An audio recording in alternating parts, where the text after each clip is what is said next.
Қайырлы күн. Мен номері 16 Төлеубай Аманов атындағы жалпы орта білім беретін мектептің 11 А сынып оқушысы Нұрланова Айдана. Жетекшім Қунафина Гүлнар Ағзанқызы, қазақ тілі пәнінің мұғалімі, педагог шебер. Тарих мені шығармас мәңгі естен номинациясы. Тақырыбым Шыңғыстаудың дарабозы. Жұмыстың өзектілігі: абыз тұлғаның ақындық бейнесі, әдеби мол мұраларын, ғибраты мол фольклорлық еңбегін зерделеу, насихаттау, сазгер және зергерлік өнер қырларына үңілу, сәуегейлік қасиеттерін тануға талпыну. Жұмыстың мақсаты: Шәкір Әбенов шығармаларында туған жер, қазақ даласының кеңдігі, оның адамдардың тағдырымен тығыз байланыстылығын ашып көрсетеді. Шығармалар арқылы өмірлік мәні, адамның ішкі әлемі, тарих пен дәстүрдің қиылысу нүктелерін қозғайды. Жұмыстың міндеті: шәкірдің жүріп өткен жолдарын қарай отырып, оның ақындық бейнесіне және фольклорлық жинау шеберлігіне, шәкір айтыскер ақын, шәкір сазгер, шәкір зергер, шәкір атбегі, шәкірдің емшілігі мен көркемділігі жайында сан қырлы жобада талдау жасаған. Тұжырым: Шәкір Әбеновтің шығармаларында көтерілген тақырыптар оның әдебиеттегі орны мен маңызын арттыра түседі. Ол қазақ халқының жан дүниесін, арман мүдделері мен үміттерін айтыс ақыны ретінде сөз оралымында бейнелейді. Өзіне дейінгі қазақтың дара тұлғаларының еңбектерінің жинақталуына назар аударды. Әділдік үшін күресі, ұлттық қолөнер бұйымдарына назар аударғанын зерттеу еңбектер музейіндегі жәдігерлерден аңғарамыз. Халқымыздың зердесіне, ұлттық мінез болмысына, ұлттық рухани жан тазалығына әсер етудің бірден-бір жолы осы. Шығармалар арқылы адамды тәрбиелеу. Шәкір ақын сан қырлы. Ең алдымен шәкір айтыскер ақын. Ол Жамбыл Жабаев, Нартай, Шашубай, Иса, Нұрхан, Төлеудің суыр саналық өнерінің жалғастырушы болып табылады. Өзі де айтысқа қатысқан ақын. Шәкір сазгер. Шәкір Әбеновтің 15-ке жуық күйі мен 20 шақты әнінің авторы. Небәрі 20-дан асқан шағында жарық дүниемен қош айтысқан қызы Дауа Шәкір қызына арнаған әнін білмейтін қазақ кемде-кем болар. Шәкір зергер. Жары мен қыздарына арнап ерекше сақина, білезіктерді өзі соғатын. Сонымен қатар ақынның қолынан шыққан сандық, нан салатын ыдыс секілді бір қатар бұйымдарды ерекше талғаммен жасалынған. Оны бүгінгі ұрпақ музей үйінен көре алады. Шәкір атбегілік өнерді де жақсы білген. Ер қанатты аттың бабын жақсы біліп қана қоймай, өзі жүйрік ат ұстап, аңға шығуды ұнататын. Бабаларымыздың жылқымен бірге өсіп, біте қайнасқаны соншалық олардың тұрмыс салтына, мәдениеті мен өнеріндегі қатысты жайтқа назар аударып, әсіресе бәйгеге қосар жылқының жаратуы ерекше мән берген. Шәкір Әбеновтің емшілігі де бар. Көтеріліп ауырғанда, көзі сырқаттанғанда емдейтін.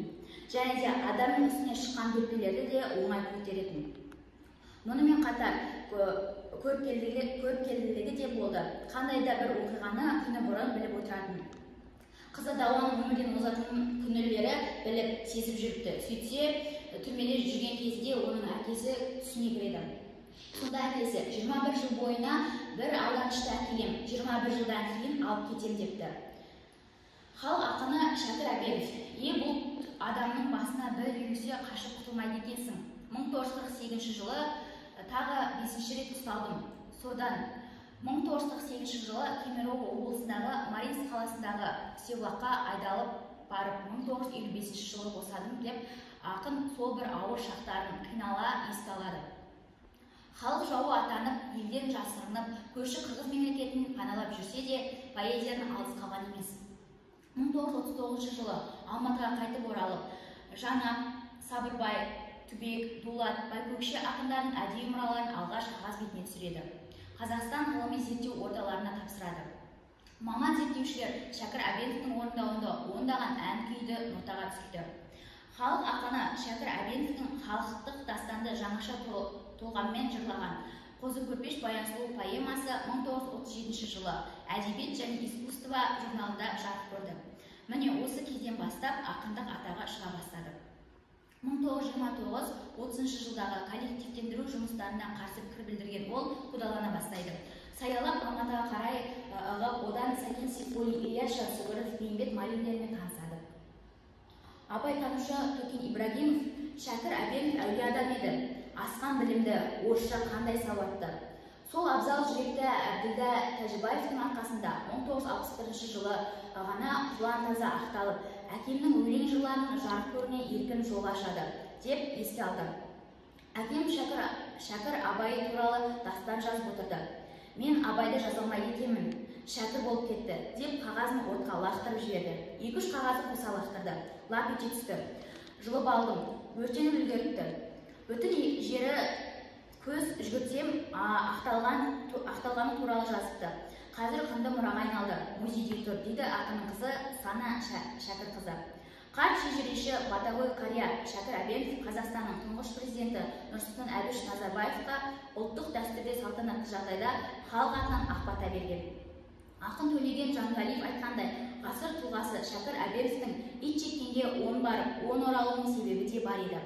Оның кінәсі 4 жұмақтан тұратынын қайда барып күн көрем өлеңінің анық көрінеді.